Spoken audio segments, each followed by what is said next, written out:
क्या हो गया? ये क्या हो गया स्वामी? स्वामी,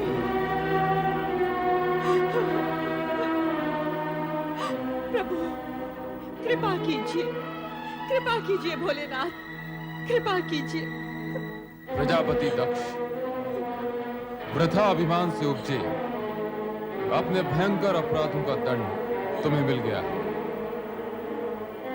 अब अपने अपूर्ण यज्ञ को पूर्ण करने के लिए तुम्हें अजामुख बनाकर नया जन्म दिया जा रहा है। तुम्हें यह मुख देने के पीछे तात्पर्य है कि इसे देखकर संसार वासियों को तुम्हारे कर्म सदा के लिए याद रहेंगे और वे अपने आप को ऐसे कर्मों से दूर रखने का प्रयत्न करेंगे। कल्याण भवतु।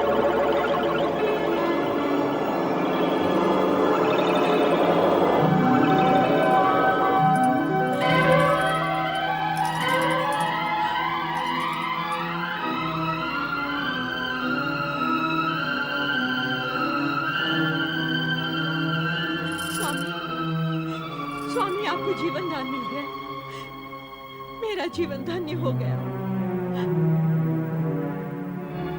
हे देवाधिदेव, हे महादेव, हे भोलेनाथ, आपने मुझ जैसे नराधम को जीवन दान क्यों दे दिया? क्यों जीवन दान दे दिया प्रभु? ये अहंकार का मारा दक्ष तो हत्यारा है प्रभु, हत्यारा। अपनी पुत्री का और इन सब का जो यहाँ यज्ञ का फल लेने आए थे। हे प्रभु, इस दुष्ट नीच खल दक्ष को आपने पुनर्जीवन दे दिया, आपने पुनर्जीवन दे दिया प्रभु। इस उपकार के लिए मैं सदा सदा के लिए आपका आभारी रहूंगा, आपका कृतज्ञ रहूंगा प्रभु। दक्ष प्रजापति, मैंने तुम्हें यज्ञ का संपूर्ण फल दिया। अब आप यज्ञ पूर्ण कीजिए।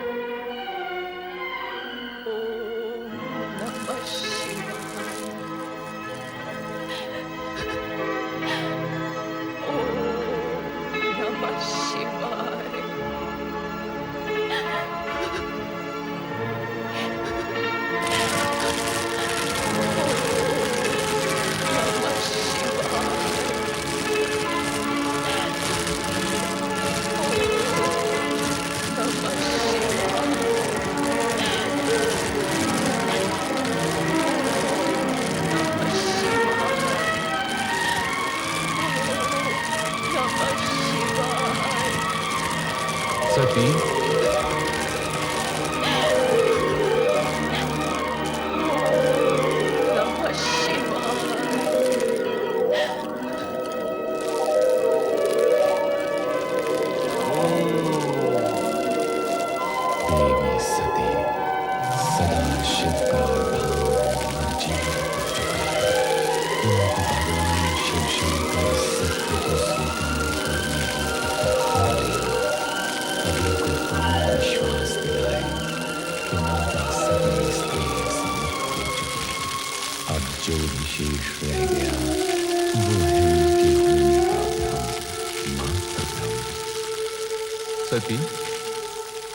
सती, सती, सती,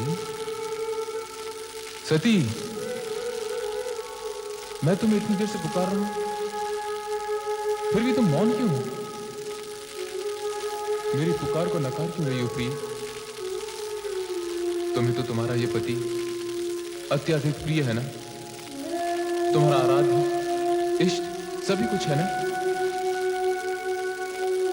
मेरे नेत्र के इंगत मात्र से तुम मेरे हृदय की भाषा समझ लेती हो, किंतु आज ऐसे मीठे स्वप्नों में खोई हुई हो कि मेरा आर्तनाद भी तुम्हें सुनाई नहीं दे रहा है। हंस रही हो तुम? इतनी महान भूल करने के बाद भी हंस रही हो? तुम्हें कितना समझाया, वर्जना भी दी कि बिना आमंत्रण कहीं जाना अशोभनीय और असम्मानजनक होता है, विशेष रूप से वहां जहां तुम्हारे पति के विरोधी हों, उन्हें अपमानित करने का अवसर खोजते रहते हो। किंतु तुम्हारा प्रिय हट मेरी बात पर भारी पड़ गया। तुम दक्ष यज्ञ में चली गई और स्वामी, आश्चर्यचकित न हुए स्वामी। मैं सती पुनः वहीं पहुंच चुकी हूं जो मेरा स्थायी आसन है, आपका हृदय। हाँ स्वामी, मैं आपको वहीं से पुकार रही हूं। पुकार रही हूं, किंतु अपने नेत्र क्यों नहीं खोलती प्रिय? तुम्हारे कमल समान ये नेत्र, जिनमें न जाने कितनी बार मैंने स्वयं को देखा है। सती, चेतन हो जाओ, अपने पूर्ण रूप में मेरे सामने आओ प्रिय। स्वामी, आप अपना ही वचन स्मरण कीजिए और मन की आंखें खोल कर देखिए।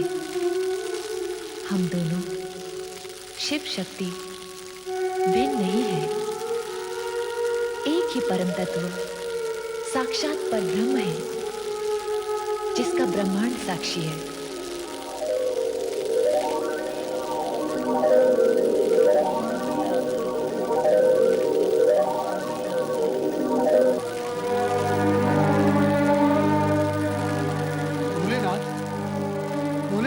नारद का प्रणाम स्वीकार हो। मंगल हो।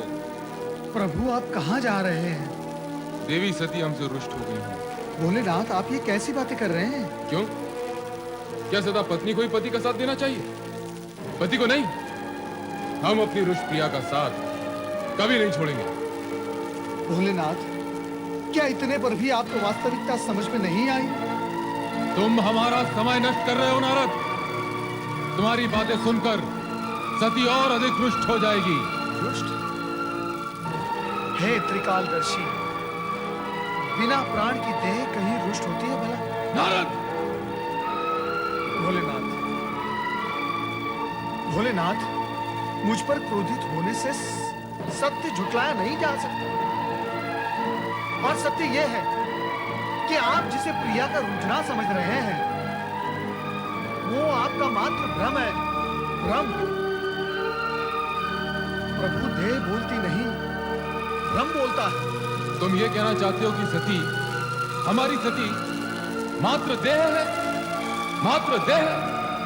खेद की बात यही है प्रभु कि आप जिसे देवी सती समझ रहे हैं, वो मात्र निर्जीव देह है। नारद, मैं तुम्हें भस्म कर दूंगा। सती शक्ति है, शक्ति अमर है, शक्ति जगत माता है, और तुम जगत माता को निर्जीव और देह कहकर अपमानित कर रहे हो। प्रभु, आज आप ये क्या कह रहे हैं? आप सामान्य मनुष्य की भांति भावुकता में डूबे जा रहे हैं। एक शब्द नहीं, आगे एक भी शब्द नहीं। यदि अब तूने कुछ भी अनर्गल कहा तो तू मेरे क्रोध से बच नहीं पाएगा। दूर हो जा, दूर हो जा मेरी दृष्टि से, दूर हो जा।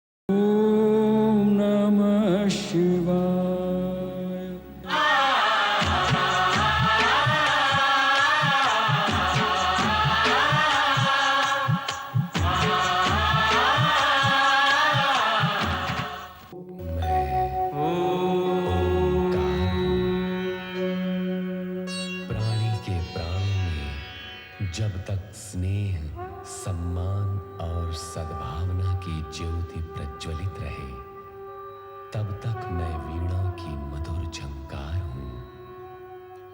यदि क्रोध, घृणा, दुर्भावना जग उठे तो जलता हुआ अंगार हूं। मैं ओंकार हूं।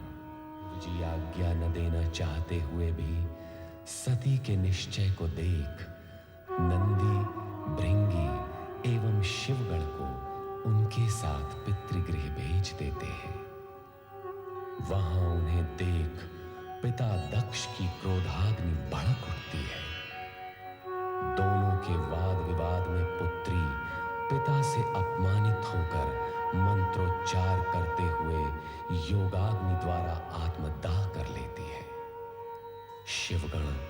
जब ये दुखद एवं करुण समाचार शिव को देते हैं तो उनकी क्रोधाग्नि भी भभक उठती है। जटा पर्वत पर पटकने से शिवदूत वीरभद्र प्रकट होता है तथा स्वामी की आज्ञा पाकर दक्ष का यज्ञ नष्ट भ्रष्ट कर उसकी गर्दन तलवार से काट यज्ञाग्नि में फेंक देता है। यह दुखद समाचार सुनकर वीरणी विलाप करने लगती है। चंद्रदेव उसे शिव की शरण में जाने की प्रेरणा देते हैं। शिव इतने कठोर नहीं माते कि किसी के प्राण हर ले। उन्होंने तो पिताश्री को केवल उनकी करनी का दंड दिया है।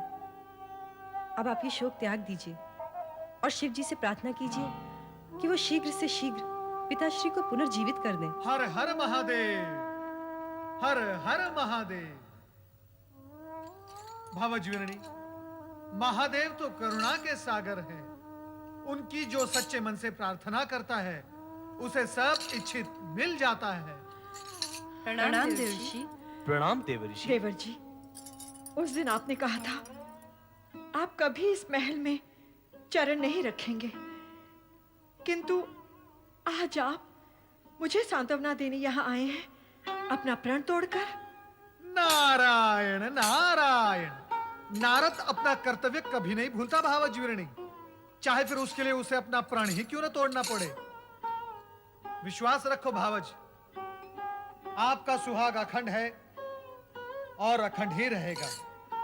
भ्राता दक्ष का धड़ यद्यपि निश्चेष्ट होकर यज्ञ भूमि में पड़ा है, फिर भी उसमें प्राण शेष है। और जैसे ही शिवजी की कृपा होगी भ्राता दक्ष पुनर्जीवित होकर उठ बैठेंगे।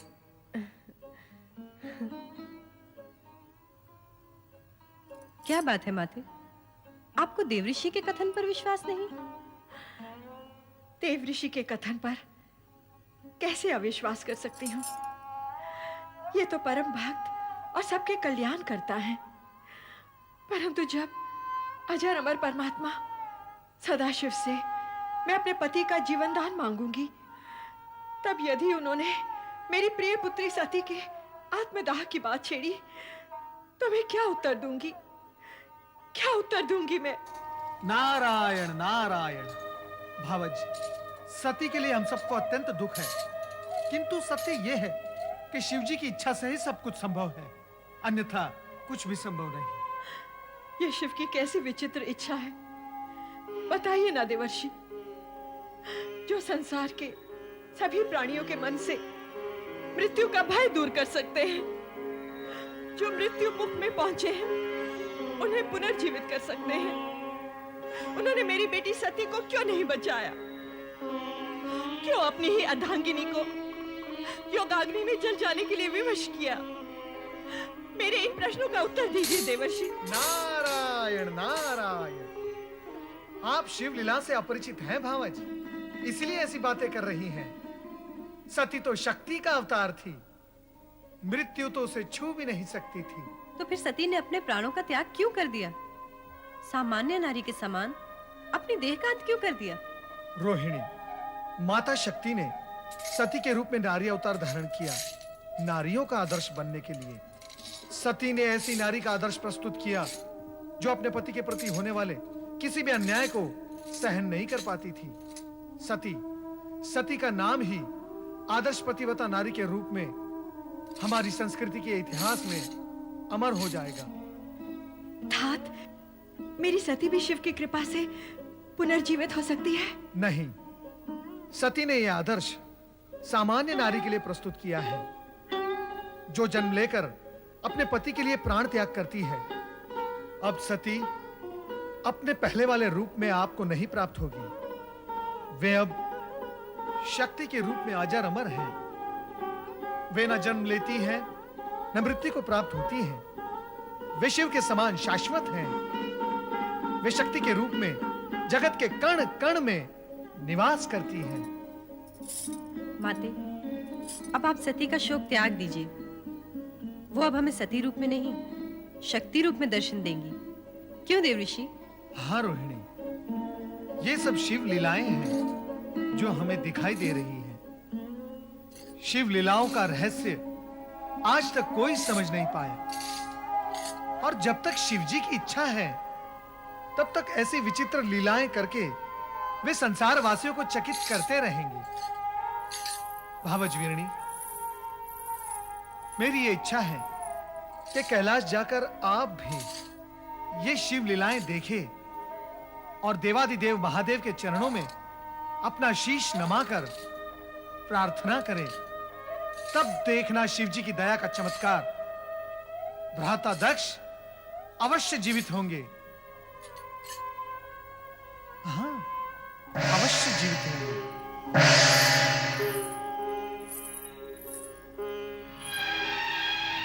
अवश्य जीवित होंगे। अवश्य जीवित होंगे। अवश्य जीवित होंगे।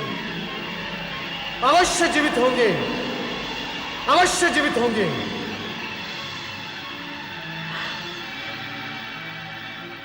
मैं भोलेनाथ की शरण में कैलाश जाऊंगी। जय महारुद्र। ऐ महाबलयंकर, आपकी आज्ञा के अनुसार दुष्ट दक्ष का अंत कर दिया और उसके सर को काटकर यज्ञ कुंड में स्वाहा कर दिया। वीरभद्र, तुम मेरी आज्ञा का पालन कर धन्यवाद के पात्र हो गए हो। सभी गणों में सर्वश्रेष्ठ हो, यशस्वी भवा। जय महारुद्र।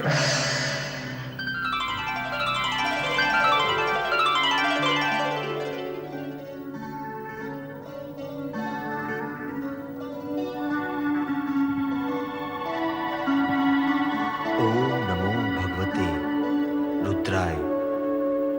परात्पर ब्रह्म परमात्मा श्री सदाशिव को प्रणाम।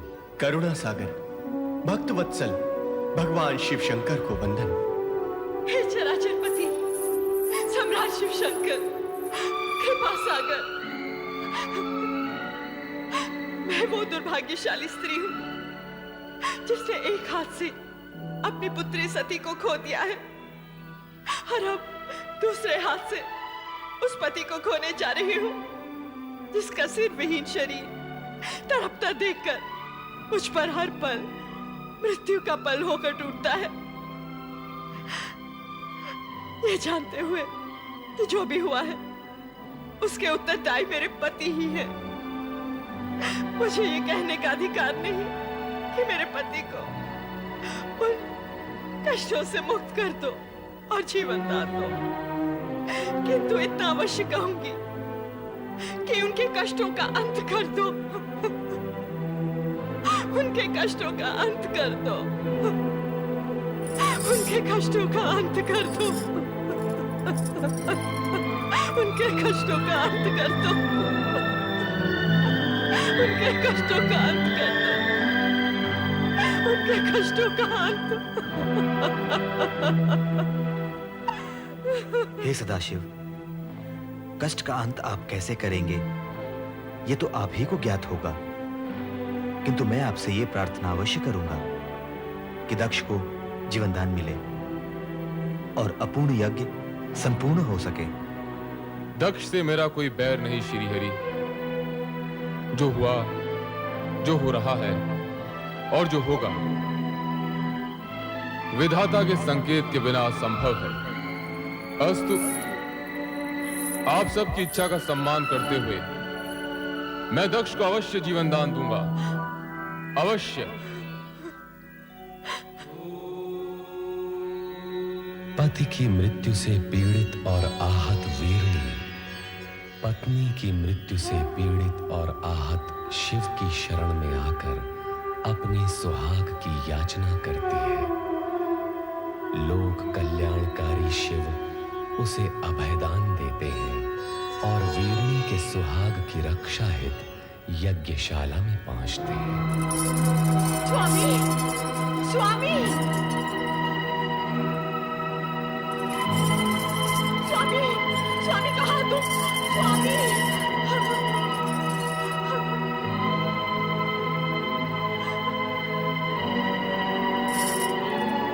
स्वामी ये क्या हो गया? ये क्या हो गया स्वामी? स्वामी,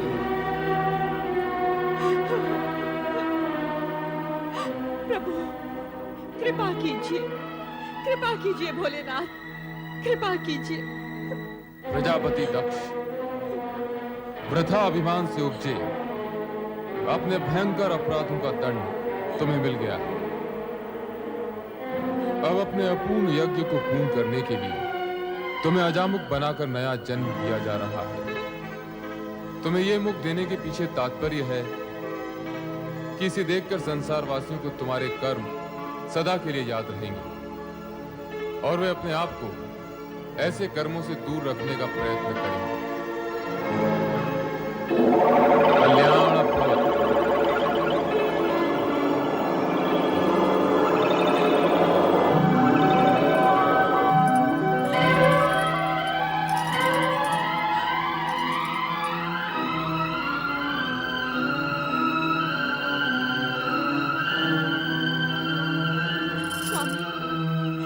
स्वामी आपको जीवन दान मिल गया, मेरा जीवन धन्य हो गया। हे देवाधिदेव, हे महादेव, हे भोलेनाथ, आपने मुझ जैसे नराधम को जीवन दान क्यों दे दिया? क्यों जीवन दान दे दिया प्रभु? ये अहंकार का मारा दक्ष तो हत्यारा है प्रभु, हत्यारा। अपनी पुत्री का और इन सब का जो यहाँ यज्ञ का फल लेने आए थे। हे प्रभु, इस दुष्ट नीच खल दक्ष को आपने पुनर्जीवन दे दिया, आपने पुनर्जीवन दे दिया प्रभु। इस उपकार के लिए मैं सदा सदा के लिए आपका आभारी रहूंगा, आपका कृतज्ञ रहूंगा प्रभु। दक्ष प्रजापति, मैंने तुम्हें यज्ञ का संपूर्ण फल दिया, अब आप यज्ञ पूर्ण कीजिए।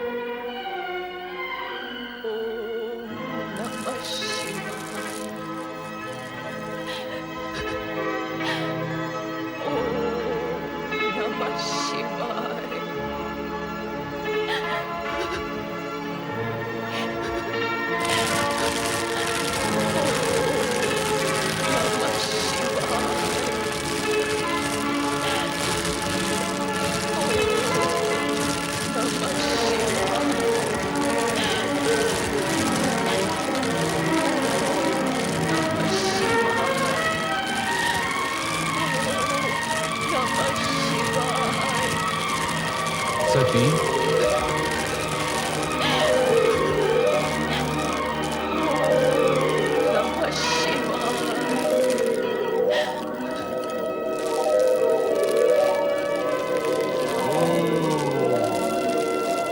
देवी सती सदा शिव का धाम जीवन कर चुका है।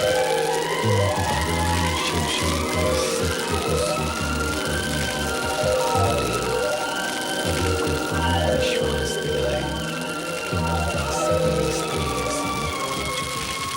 अब जो विशेष रह गया वो है उनके होने का भ्रम, मात्र भ्रम। सती, सती, सती, सती, मैं तुम्हें इतनी देर से पुकार रहा हूं, फिर भी तुम मौन क्यों हो? मेरी पुकार को नकार क्यों रही हो प्रिय? तुम्हें तो तुम्हारा ये पति अत्यधिक प्रिय है ना? तुम्हारा आराध्य इष्ट सभी कुछ है ना? मेरे नेत्र के इंगत मात्र से तुम मेरे हृदय की भाषा समझ लेती हो, किंतु आज ऐसे मीठे स्वप्नों में खोई हुई हो कि मेरा आर्तनाद भी तुम्हें सुनाई नहीं दे रहा है। हंस रही हो तुम? इतनी महान भूल करने के बाद भी हंस रही हो? तुम्हें कितना समझाया, वर्जना भी दी कि बिना आमंत्रण कहीं जाना अशोभनीय और असम्मानजनक होता है, विशेष रूप से वहां जहां तुम्हारे पति के विरोधी हों, उन्हें अपमानित करने का अवसर खोजते रहते हो। किंतु तुम्हारा क्रियाहट मेरी बात पर भारी पड़ गया। तुम दक्ष यज्ञ में चली गई और स्वामी, आश्चर्यचकित न होइए स्वामी। मैं सती पुनः वहीं पहुंच चुकी हूं जो मेरा स्थायी आसन है, आपका हृदय। हाँ स्वामी, मैं आपको वहीं से पुकार रही हूं। पुकार रही हो, किंतु अपने नेत्र क्यों नहीं खोलती प्रिय? तुम्हारे कमल समान ये नेत्र, जिनमें न जाने कितनी बार मैंने स्वयं को देखा है। सती, चेतन हो जाओ, अपने पूर्ण रूप में मेरे सामने आओ प्रिय। स्वामी, आप अपना ही वचन स्मरण कीजिए और मन की आंखें खोल कर देखिए। हम दोनों शिव शक्ति भिन्न नहीं है, एक ही परम तत्व साक्षात परब्रह्म है, जिसका ब्रह्मांड साक्षी है।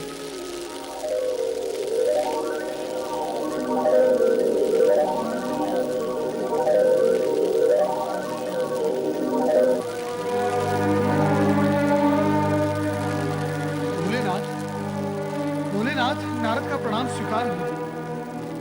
मंगल हो। प्रभु, आप कहाँ जा रहे हैं? देवी सती हमसे रुष्ट हो गई है। भोलेनाथ, आप ये कैसी बातें कर रहे हैं? क्यों? क्या सदा पत्नी को ही पति का साथ देना चाहिए, पति को नहीं? हम अपनी रुष्ट प्रिया का साथ कभी नहीं छोड़ेंगे। भोलेनाथ, क्या इतने पर भी आपको वास्तविकता समझ में नहीं आई? तुम हमारा समय नष्ट कर रहे हो नारद। तुम्हारी बातें सुनकर सती और अधिक रुष्ट हो जाएगी। रुष्ट? हे त्रिकालदर्शी, बिना प्राण की देह कहीं रुष्ट होती है भला? नारद! भोलेनाथ,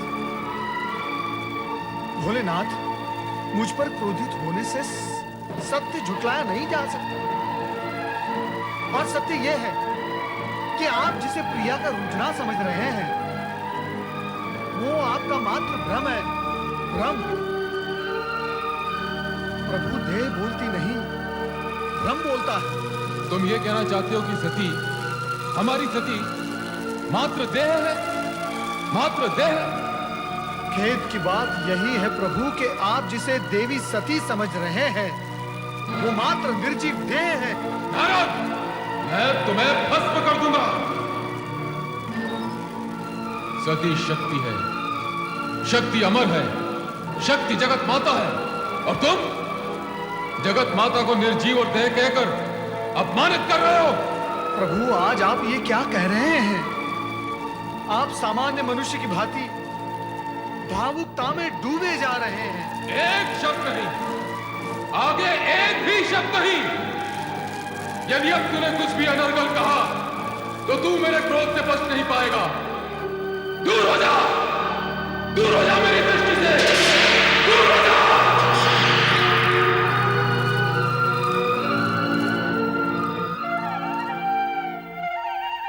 माता सरस्वती नमः।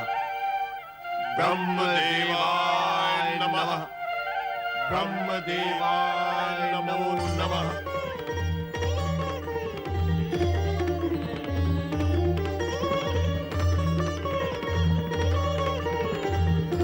देवराज इंद्र एवं समस्त देवताओं का ब्रह्मलोक में स्वागत है। कहिए, कैसे आना हुआ? परमपिता, देवी सती के आत्मदाह के पश्चात श्री शिव शंकर उनका शव लेकर विक्षिप्त से यहाँ वहां विचरण कर रहे हैं।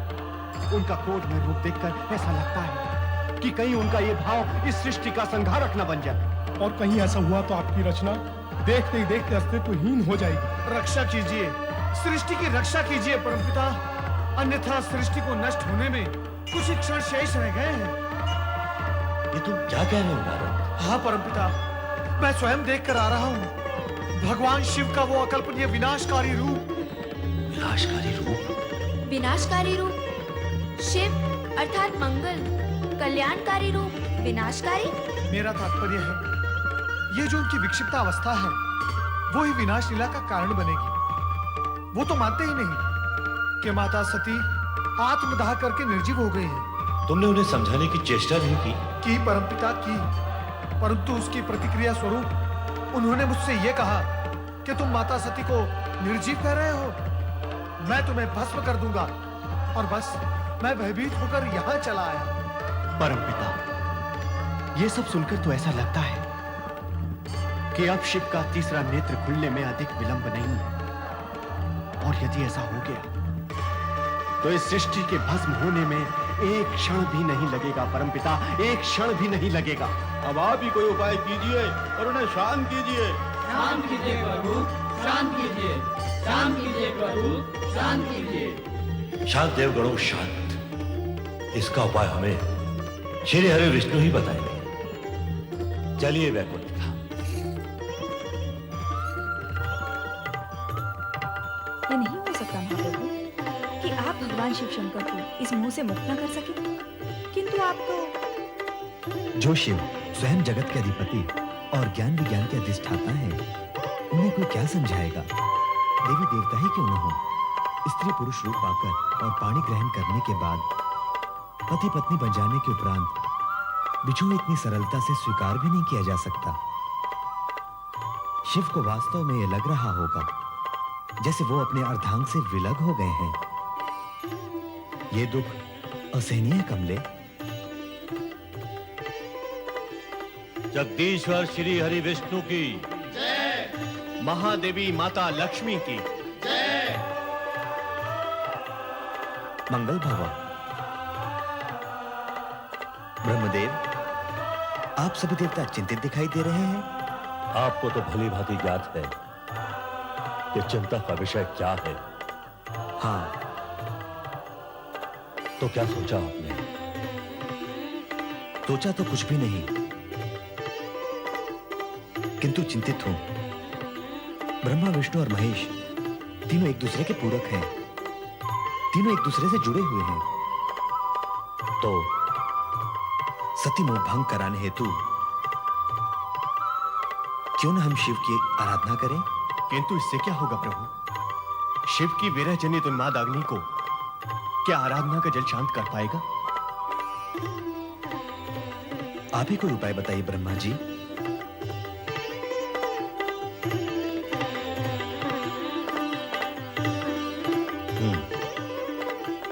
बहुत सोचने के पश्चात एक उपाय मन में आया तुम्हें। तो बताइए ना परमपिता, शुभस्य शीघ्रम। बताऊंगा, किंतु उसे कार्यान्वित श्री हरि विष्णु को करना होगा। आप कहिए तो सही। अपने सुदर्शन चक्र से सती का शव विच्छेद करना। क्या? हाँ, शिव का सती मोह भंग कराने हेतु क्या आवश्यक है?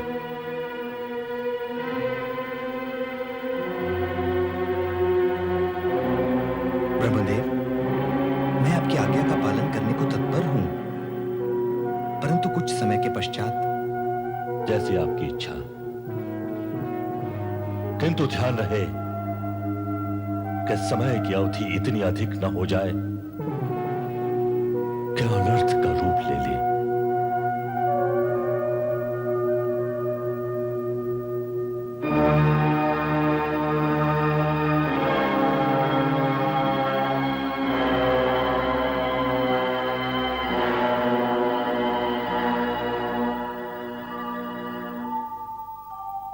ओम नमः शिवाय। ओम नमः शिवाय। ओम नमः शिवाय। ओम नमः शिवाय। ओम नमः शिवाय। ओम नमः शिवाय। ओम नमः शिवाय। नमः शिवाय।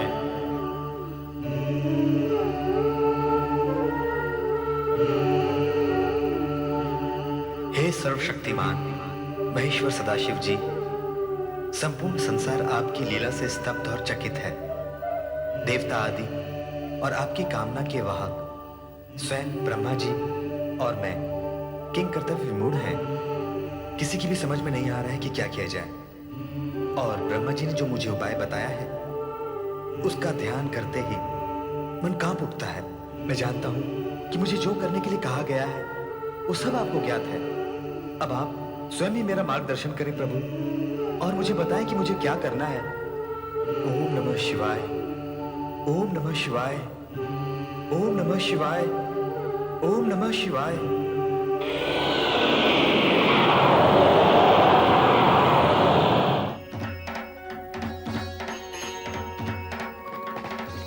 श्री हरि विष्णु,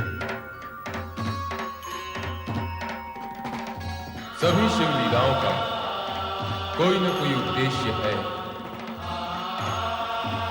जिस प्रकार मेरे स्वरूप में अनेक रूप छिपे हुए हैं, वैसे ही मेरी हर क्रिया के पीछे भी एक उद्देश्य छिपा हुआ है। ब्रह्मा विष्णु दोनों में ही शिव का आज प्रकाशित है। अतः विश्व कल्याण के लिए तुम जो कुछ भी करोगे वो मुझे स्वीकार होगा। यूं भी लोकपालक होने की दृष्टि से तुम्हें वही करना है जिसमें लोकहित निहित है।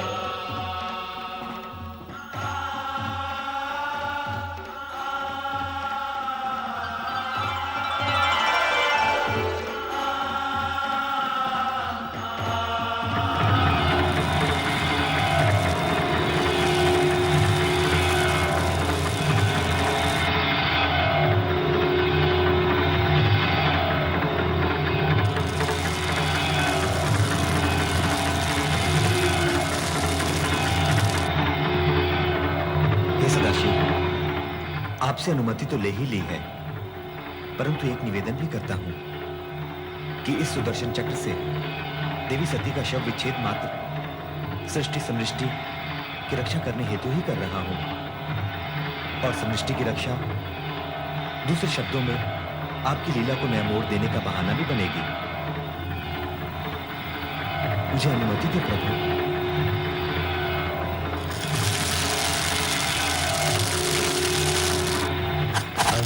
श्री हरि विष्णु ने सुदर्शन चक्र चलाया, जिसने शिव तत्पश्चात सती के चरण स्पर्श किए। चक्र ज्यों ही सती के मस्तक की ओर गया, एक तीव्र ज्योति पुंज उभरा, जिसमें से प्रकाश की धाराएं भूमंडल की ओर जाने लगी। ये ही ज्योति पुंज कालांतर में शक्तिपीठ कहलाए, और इस प्रकार आर्यावृत में 51 शक्तिपीठों की स्थापना हुई। माता शक्ति, जो भगवान शिव की पूरक है, ज्योति रूप में इन शक्तिपीठों में विद्यमान है। शिवजी ही सभी देवी देवताओं के आराध्य हैं। उनका ही नाम सदा स्मरण करने वाले ब्रह्मा आज ब्रह्मलोक में ओम नमः शिवाय पंचाक्षरी मंत्र के साथ साथ माता शक्ति का जप भी बार बार कर रहे हैं। ओम नमः शिवाय, ओम ऐं ह्रीं क्लीं चामुण्डायै विद्यै, ओम नमः शिवाय, ओम ऐं ह्रीं क्लीं चामुण्डायै विद्यै। प्रणाम परमपिता ब्रह्मा। परम पिता को देवराजेंद्र और समस्त देवताओं का प्रणाम स्वीकार। पधारी देवराज, देवर्षि और देवतागणों। नारायण नारायण, हम आश्चर्यचकित हो रहे हैं परमपिता। किस बात पर आश्चर्यचकित हो रहा है? आप तो केवल ओम नमः शिवाय कहकर ही शिव जी का ध्यान किया करते थे, परंतु अब तो आप शिव जी के साथ साथ माता शक्ति का भी ध्यान करने लगे। नारायण नारायण। तुम तो जानते हो नारद कि शिव के बिना शक्ति और शक्ति के बिना शिव पूर्ण नहीं होते। यदि ऐसा है तो पहले आप केवल शिव की ही आराधना क्यों करते थे परमपिता? उस समय माता शक्ति ने सती का अवतार ले लिया था, शिव संगिनी बन गई थी। शिव के लिए की गई आराधना अपने आप माता शक्ति के चरणों में पहुंच जाती थी। और अब सती विलीन होकर पुनः माता शक्ति में लीन हो गई। माता शक्ति अदृश्य रूप में भी सर्वत्र विद्यमान है। किंतु परमपिता, एक रहस्य हमारी समझ में नहीं आया। कैसा रहस्य? भगवान श्री हरि विष्णु के चक्र से माता सती की देह के 51 खंड हुए जो आर्यवर्त पर गिरे। उन स्थानों पर 51 शक्तिपीठों की स्थापना हुई। इसका रहस्य क्या है? यह रहस्य तो सीधा और सरल है नारद। सती के शरीर के खंड खंड होते ही माता शक्ति की ज्योति प्रकाशित हो उठी। इन शक्तिपीठों में ज्योति रूप में साक्षात माता शक्ति विराज रही है। जो भक्त इन स्थानों पर तंत्र मंत्र की सिद्धि प्राप्त करने के लिए शक्ति आराधना करेगा, उसे मां शक्ति अचल सिद्धि प्रदान करेगी। परमपिता, माता शक्ति निर्गुण निराकार है या उनका कोई रूप भी है? शक्ति शक्ति है देवराज। वह अपने भक्तों को सिंह वाली शक्ति के रूप में दर्शन देती है। माँ शक्ति सदा सिंह पर ही सवारी करती है। हाँ, सिंह वनराज है। सभी पशुओं में सबसे अधिक शक्तिशाली होता है सिंह। मां शक्ति सिंह जैसे पशु के बल पर विजय प्राप्त करके उसे अपने अधीन रखती है।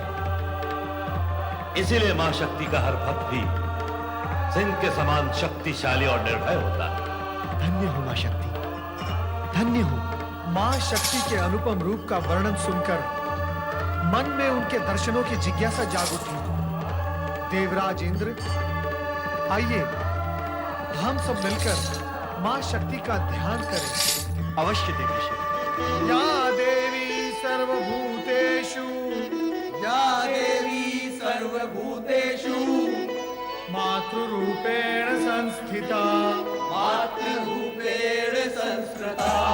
नमस्तस्यै नमस्तस्यै नमस्तस्यै नमस्तस्यै नमस्तस्यै नमो नमः नमस्तस्यै नमो नमः। या देवी सर्वभूतेषु, या देवी सर्वभूतेषु शक्तिरूपेण संस्थिता, शक्तिरूपेण संस्थिता। नमस्तस्यै नमस्तस्यै नमस्तस्यै नमस्तस्यै नमस्तस्यै नमो नमः नमस्तस्यै नमो नमः। या देवी सर्वभूतेषु, या देवी सर्वभूतेषु मातृरूपेण संस्थिता, मातृरूपेण संस्थिता। नमस्तस्यै नमस्तस्यै नमस्तस्यै नमस्तस्यै नमस्तस्यै नमो नमः नमस्तस्यै नमो नमः। या देवी सर्वभूतेषु, या देवी सर्वभूतेषु शक्तिरूपेण संस्थिता, शक्तिरूपेण संस्थिता। नमस्तस्यै नमस्तस्यै नमस्तस्यै नमस्तस्यै नमस्तस्यै नमो नमः नमस्तस्यै नमो नमः।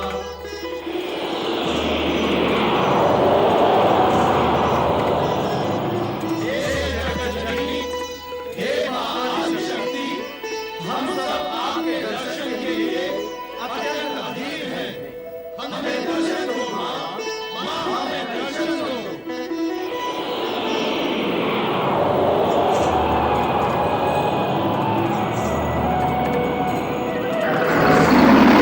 ऐङ्कारी सृष्टिरूपायै, ऐङ्कारी सृष्टिरूपायै, ह्रीङ्कारी प्रतिपालिके, ह्रीङ्कारी प्रतिपालिके, क्लीङ्कारी कालरूपेणे, क्लीङ्कारी कालरूपे, बीजरूपे नमोऽस्तुते। बीजरूपे नमोस्तुते। हे माता शक्ति, आप भगवान शिवशंकर की अभिन्न संगिनी हैं। आप पुनः सगुण अवतार लेकर कब दर्शन देंगे?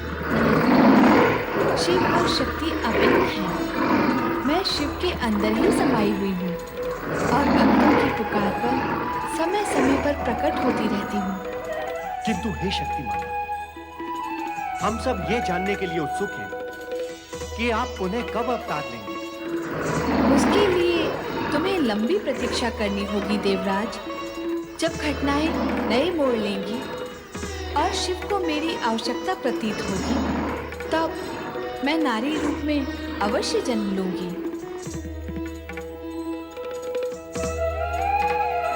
तुम्हारा कल्याण हो।